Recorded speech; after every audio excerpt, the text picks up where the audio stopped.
Section 1. You will hear a telephone conversation between a receptionist who works at a house renting agency and a man. First, you'll have some time to look at questions 1 to 4.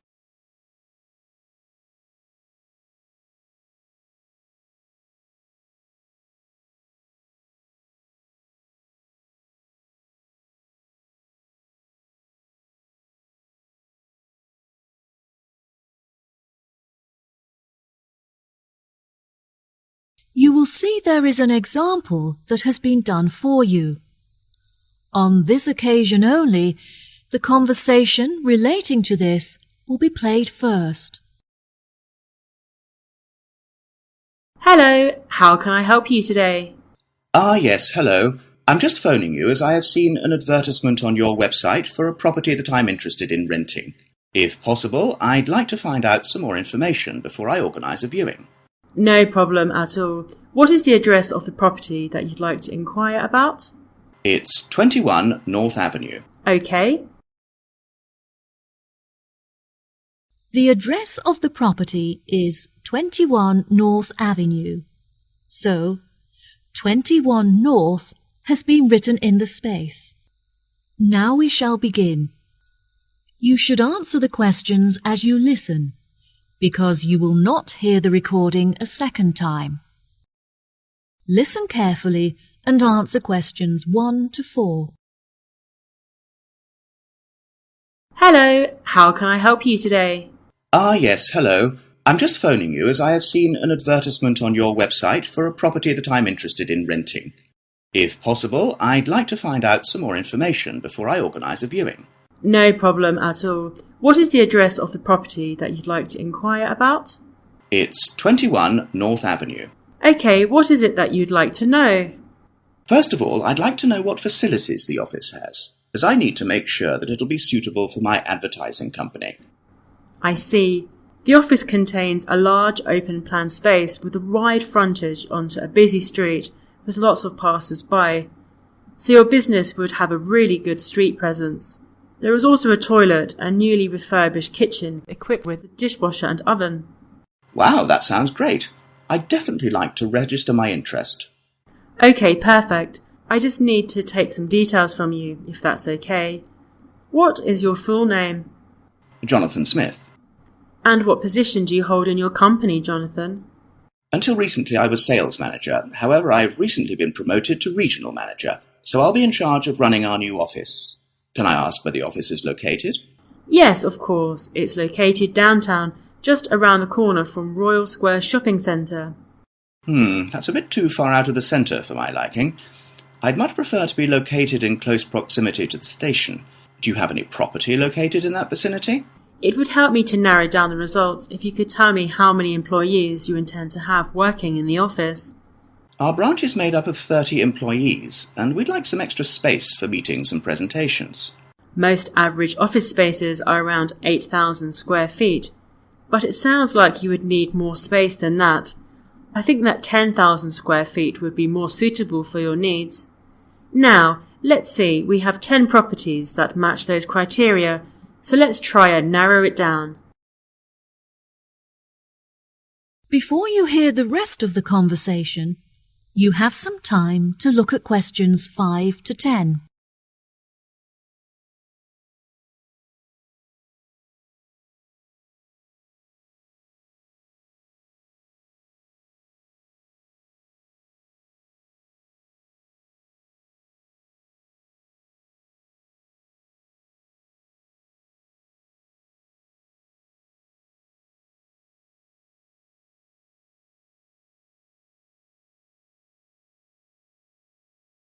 Now listen and answer questions 5 to 10. Do you have any other requirements? Well, we'll need access to the office 12 hours a day, but security should be 24-hour. We don't hold any money on the premises, but it's crucial that we protect our customer information against theft. Okay, anything else? Yes, ideally I would prefer the new office to be split over 2 levels, so that the working office area is kept separate from street level. That will enable us to locate a reception at ground floor level to welcome customers when they arrive. And are there any particular facilities that you need? Our employees work very hard throughout the day, and I want to make sure that they're well nourished.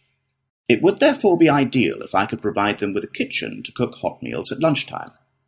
Would you want the kitchen to be located at first floor level with the office? No, I don't want the office to be filled with the smell of food. It would be better if the new office had a basement where we could locate the kitchen and staff room area to keep it at arm's length from the workspace. OK, I have now narrowed the search to 2 available properties. Do you have any other requirements that could narrow our search down to 1 result? All of our office staff will be working at desktop computers, so I'll need the office to be equipped with at least 40 power sockets if possible. Anything else? Studies have shown that exercise is very important for maintaining happiness and healthy brain function. In an office environment, it's very difficult to get sufficient daily exercise, so it would be great if they had access to a nearby exercise area. One of the available offices is located next door to a gym. Would this be suitable? Yes, absolutely. A gym is exactly what I was thinking of. Brilliant. Do you need the office to be furnished? I don't think so. I already have some furniture, so I would prefer to bring this myself. That's no problem at all. And before I forget, we will definitely require Wi-Fi access, as much of our work and customer recruitment is carried out online. No problem. It sounds like the property will suit your needs perfectly. I've taken the liberty of booking you a viewing at 3 p.m. on Thursday, so you can see it for yourself. Is there anything else I can help you with today? No, I think that's all the information I need. Thanks very much for your help. No problem. It's been my pleasure to be of assistance. Goodbye. That is the end of Section 1. Section 2. You will hear a tour guide giving a talk about a relaxation centre. First, you'll have some time to look at questions 11 to 14.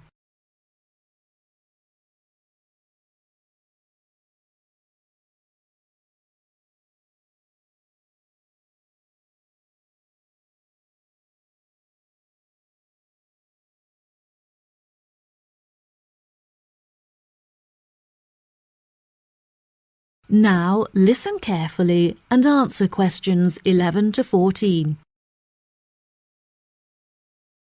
Hello everyone, my name is Sally.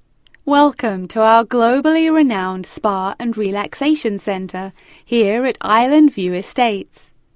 Before you all wander off and begin exploring the facilities, I'd like to go over a few things. Now, this year is a very special milestone for our beloved centre, as it is our 25th anniversary. I understand that this means you have all paid an increased price for your tickets, but I can promise that all of the events we have scheduled for your enjoyment will make the costs well worth it. I know that all of you have travelled a long distance to make it here to the centre of the New Forest, but it is thanks to its remoteness that our centre is such a beautiful place to relax. I'm sure you are all keen to find out what activities we have arranged for you, so I will give you a quick overview. Tomorrow we have arranged for you all to participate in a yoga session for the duration of the morning, followed by a day of relaxation at the pool, where we have ample sun umbrellas to protect you from the sun. On Wednesday, we have organized a sightseeing hike through the forest, where you will be able to test your navigation skills and witness the wild ponies in their natural habitat. It's forecast to be sunny that day, but I recommend that you all bring rainproof clothes just in case. On your last day, we have a special surprise, a pony trek along the beach. We ask that you all wear full-length trousers and that all women have their hair tied up in a ponytail. Helmets are provided at the centre for those who would like to wear one. There are a couple of beautiful attractions here at the centre that you must all be sure to visit before you leave. The Rose Garden, located just at the corner of the property, is home to many indigenous species, and is beautifully serene and peaceful, the perfect place to collect your thoughts or read a book. Our sunset boat ride has been the favorite attraction for many of our visitors. Simply hop aboard and relax whilst we sail you out into the open sea to witness one of the most beautiful spectacles that nature has to offer. Last, but certainly not least, is the freshwater pond, which serves as a watering hole of sorts. Some of you may even be lucky enough to spot our resident kingfishers, who are members of a very rare and endangered species. Once you have all unpacked and settled into your rooms, we will be taking you out to the neighbouring island for a bonfire and barbecue dinner. The island is very small, and the bicycle trails make it very easy to explore all of its beautiful corners. As the island is entirely separate from the mainland, it has never been inhabited by wildlife, so you can all roam freely and safely.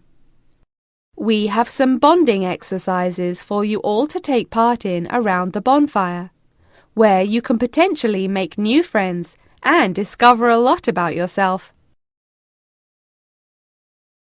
Before you hear the rest of the talk, you'll have some time to look at questions 15 to 20.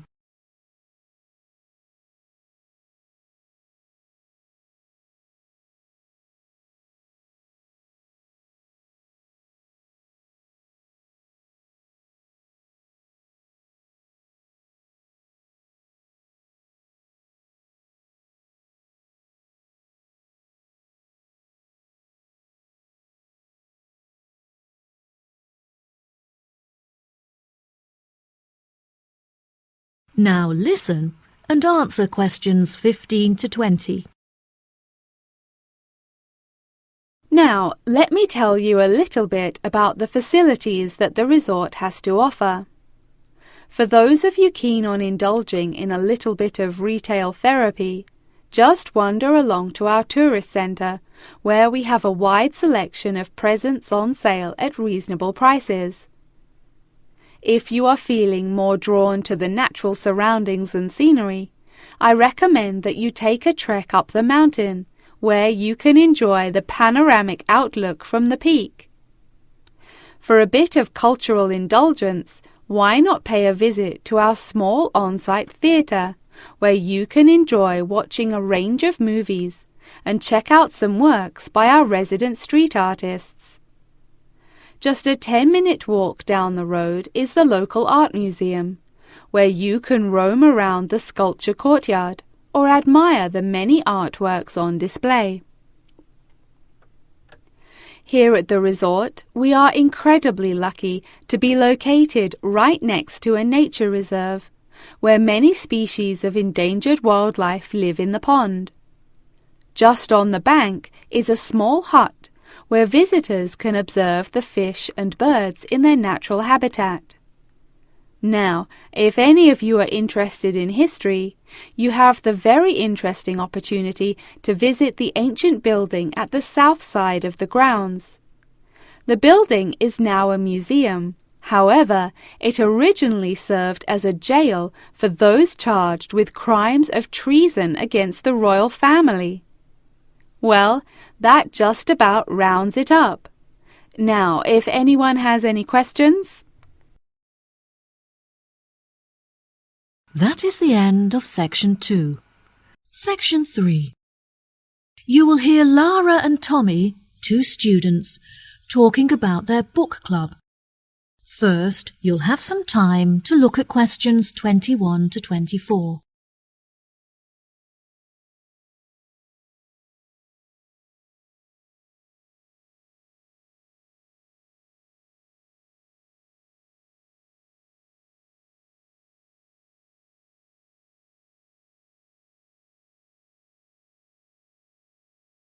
Now listen carefully and answer questions 21 to 24.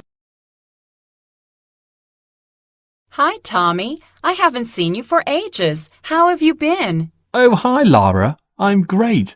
I've just joined a local book club that meets every Wednesday, and I'm really enjoying it. Next week we're discussing the novels of Charles Dickens. I'm really looking forward to it, as he's my favourite author. Yes, absolutely. His novels are wonderful. I attended Dickens Book Club too. Would you like to do a practice session with me in preparation for your meeting? Sure, that sounds great. Let's start by discussing the main characters in David Copperfield and the ways in which they're affected by the events of the story as it develops. What do you think of Rosie? I think that she's a really sweet character in the beginning, but as the story progresses, she becomes bitter because of how her relationships had turned out in the past. That's true. Her sisters all marry and live happily ever after, but she ends up alone. It is very interesting to see how deeply the change in her personality affects her relationships. What is your opinion of Florrie? I find her very manipulative. She seems intent on seeking attention, so whenever she wants something from her family members, she persistently acts in a very silly manner, just like a kid. Unfortunately, many people do not realize this, and so they give her the attention that she's seeking, which only encourages her to continue behaving this way. Yes, Florrie is the complete opposite of Lizzie. Lizzie is very sensitive, and she has a true perceptiveness into how people are feeling and how they behave, which enables her to act appropriately towards them. She is very kind and generous and cares about how people feel. That's true, and I really like her character too. My least favourite character is Estelle, because she acts so selfishly and gets enjoyment from making others suffer. Unfortunately, there are many people like her in the world who intend to make others feel like this. It's interesting how you can associate so many of the characters with people that you know in real life. I think that the reason why Dickens is so good at creating deep and believable characters is because he understands human mentality. Before you hear the rest of the conversation, you'll have some time to look at questions 25 to 30.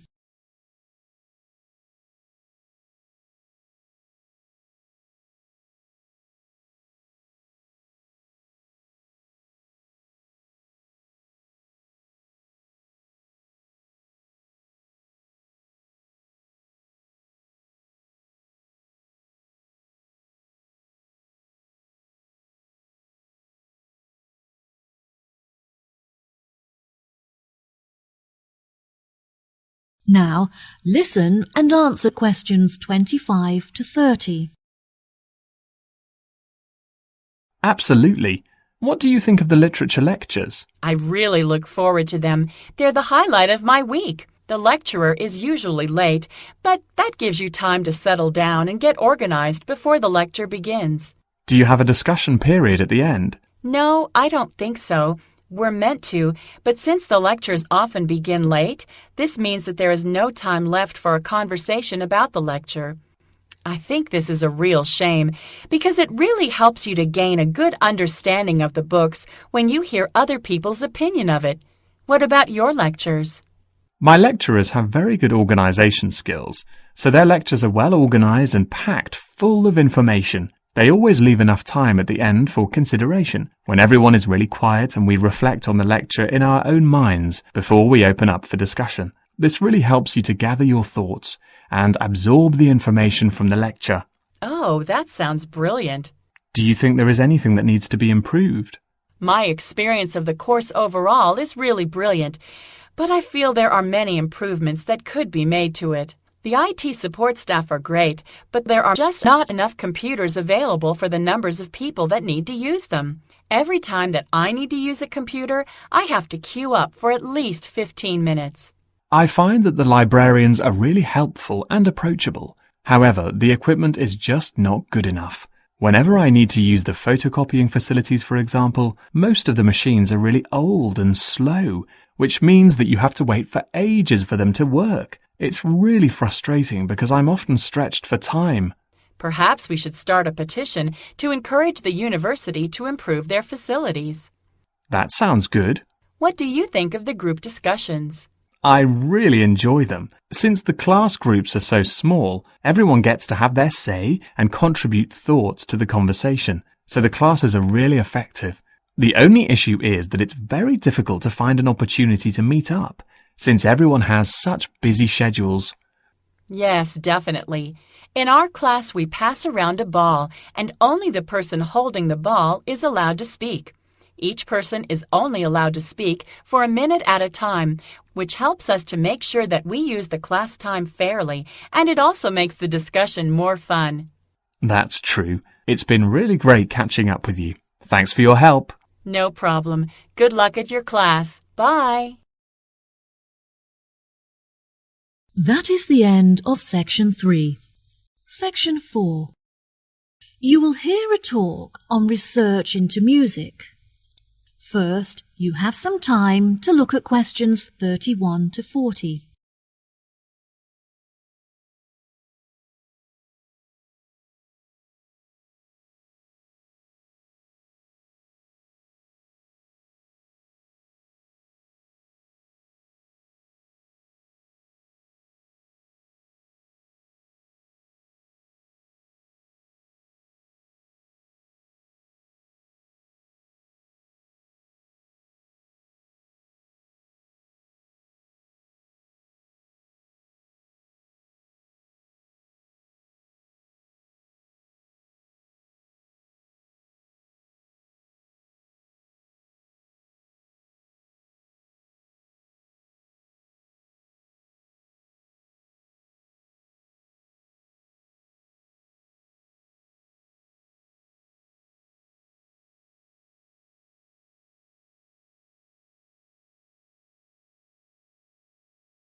Now, listen carefully and answer questions 31 to 40.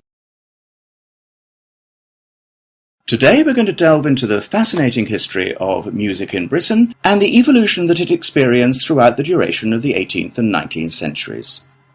During the second half of the 18th century, Britain experienced an industrial revolution, during which its manufacturing industry underwent a major transition from hand production methods to the use of machinery. This sudden boom in the industry drew thousands of people into the cities, where they knew they'd be able to find jobs in the factories, working with or maintaining the machinery. This sudden influx of people into the cities did not just come from the surrounding countryside, but also from other poorer nations in search of a better life. Between 1800 and 1900, the population of England increased by 4 times. This mass immigration from different nations and areas of the country resulted in a variety of cultural influences meeting and mixing to form a new, more diverse culture.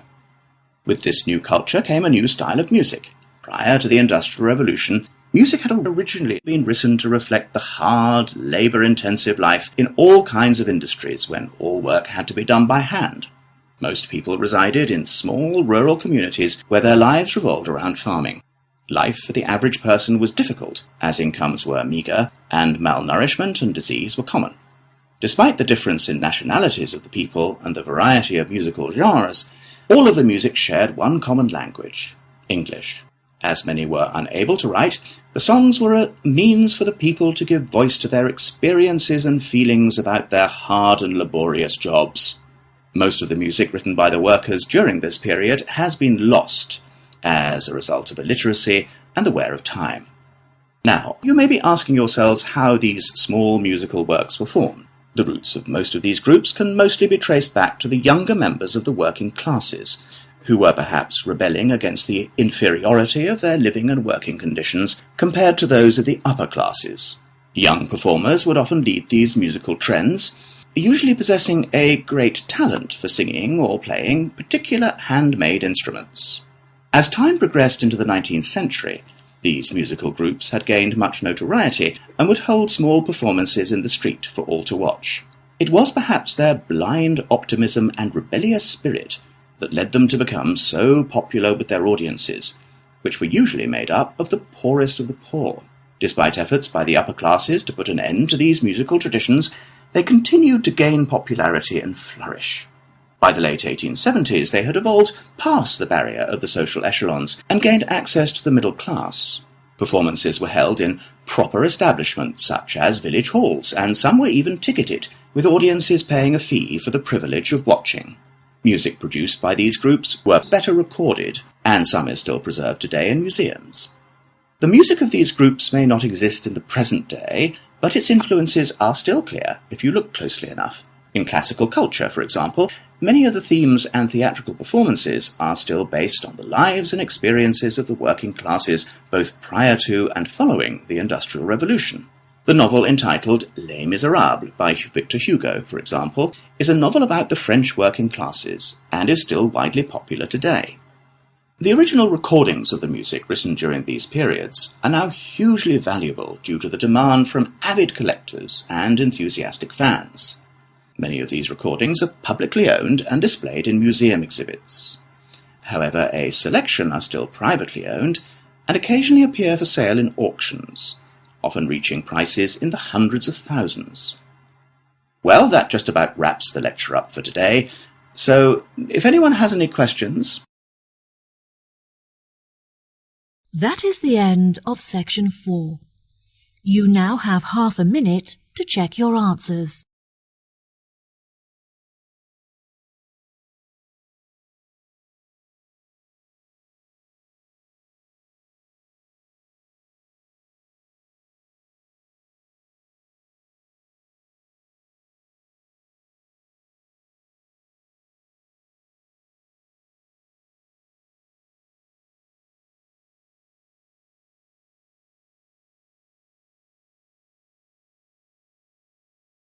That is the end of the listening test. In the IELTS test, you will now have 10 minutes to transfer your answers to the answer sheet.